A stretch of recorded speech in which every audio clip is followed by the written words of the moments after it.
صاحب صد گرامی قدر جناب پروفیسر محمد شریف بکاس صاحب، نہایت ہی واجب الاحترام محترم آصف جیلانی صاحب، دیگر معزز خواتین و حضرات، مہمانان گرامی جو سعودیہ سے تشریف لائے ہیں اس تقریب میں شمولیت کے لیے، اور ساتھ جو جرمنی سے تشریف لائے ہیں جنہوں نے ابھی اپنا کلام فنش کیا ہے، ان کی بھی تشریف کو ویلکم کرتے ہیں۔ جیسے کہ میرا صاحب نے فرمایا ہے کہ وقت کی بڑی تنگی ہے، اس لیے بڑی مختصراً انہوں نے پہلے ہی کہہ دیا کہ میں شاعر نہیں ہوں، کاش کہ میں شاعر ہوتا،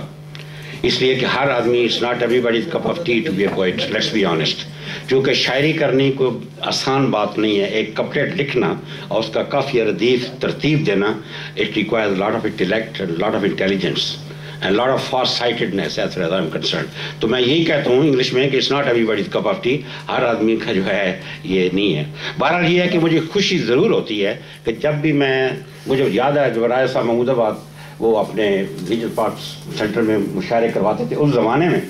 تو جب آتے جمع تھا تو الحمدللہ اس وقت بھی میں ایسٹ لنڈن سے وہاں پر اس میں شمولیت کے لیے جاتا تھا۔ تو یہ ہے کہ اگر وہاں نہیں تو وہاں کے نکالے ہوئے تو ہیں، دلچسپی ضرور ہے اور خوشی ہوتی ہے کہ اتنا اچھا کلام اور بڑا زومانی اور بامانی جس میں فراست، انٹلیکٹ اور وزڈم جو ہے وہ آپ کو ملتی ہے، بشرطے کہ آپ اس پر پوری توجہ دیں۔ تو لہذا آج دراصل تو میں تو ٹریبیوٹ دینے کے لیے آیا تھا جناب مرزا صاحب کو، جو کہ حضور اکرم صلی اللہ علیہ وسلم نے فرمایا ہے کہ تم میں سے بہتر وہ شخص ہے جس کے ایٹیکیٹس اچھے ہوں، جس کے مینرز اچھے ہوں۔ بحیثیت شاعر، بحیثیت افسانہ نگار، ان کی جو حیثیت ہے وہ آپ کے پاس، آپ تمام کو معلوم ہے، آپ مجھ سے زیادہ بہتر جانتے ہیں۔ لیکن میں جب یہ اخبار وطن سے وابستہ تھے اس وقت کا میں ان کا جو ہے وہ سیکرٹ ایڈمائر رہا ہوں،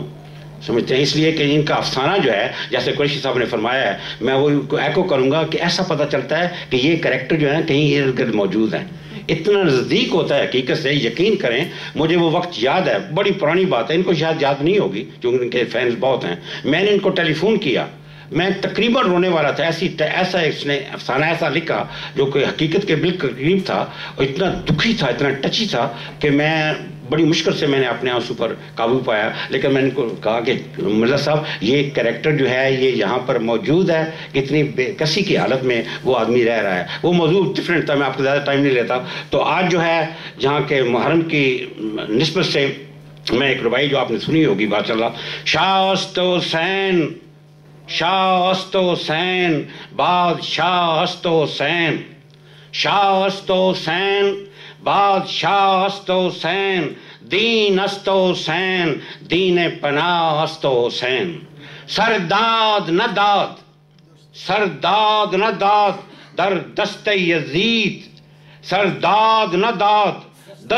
در دست یزید، حقا کے بنا لا الہ است حسین۔ یہ ایک چھوٹا سا ٹریبیوٹ ہے چونکہ محرم کا موقع ہے اور آپ نے تو ماشاءاللہ کافی تفصیل و روشنی ڈالی ہے۔ آگے ایک شعر عرض کرتا ہوں جو آپ کا سنا ہوا ہوگا ظاہر ہے۔ قتل حسین اصل میں،